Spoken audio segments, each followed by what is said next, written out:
শহরে যা দেখা যায় গ্রামে তা পাবেন না, আর গ্রামে যা পাবেন শহরে তা দেখবেন না। তবে শহরেরটা অধিকাংশ ক্ষেত্রেই কৃত্রিম হয় এবং গ্রামেরটা বেশিরভাগ ক্ষেত্রেই আসল হয়। এই যে জিনিসটা আমরা দেখতে পারতেছি, এটা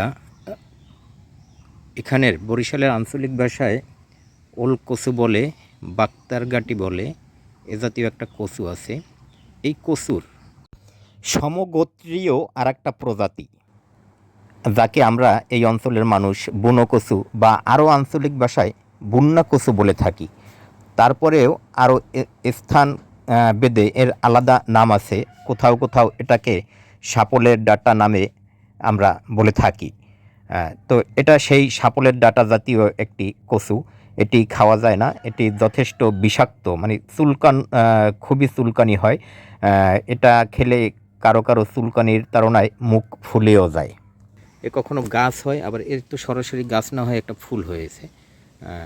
এ গাছ হয়, অনেক লম্বাটে সেঞ্চুরি পাতার মতো চেরা চেরা পাতা হয়, অনেক বড় হয়, এটার এই ডাঁটাটা অনেক মোটা হয়। কিন্তু এ হয়েছে কীরকম দেখেন, এ শুধু একটা ডাঁটা হয়ে কোনো কাণ্ড হয়নি, কোনো পাতা হয়নি, একটা ফুল হয়েছে।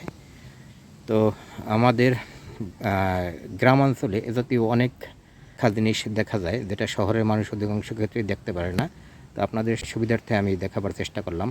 ধন্যবাদ আপনাদেরকে। আমি শামসুল ইসলাম আমিরুল, সংবাদকর্মী। আমি মাঝে মাঝে এটাকে একটু পাগলামিও বলতে পারেন, দুষ্টমিও বলতে পারেন, আবার জানার আছে আসলে অনেক কিছু, এটা জানাবার জন্য বলতে পারেন, আপনাদেরকে জানাবার চেষ্টা করেছি। ধন্যবাদ সকলকে। আল্লাহ হাফেজ।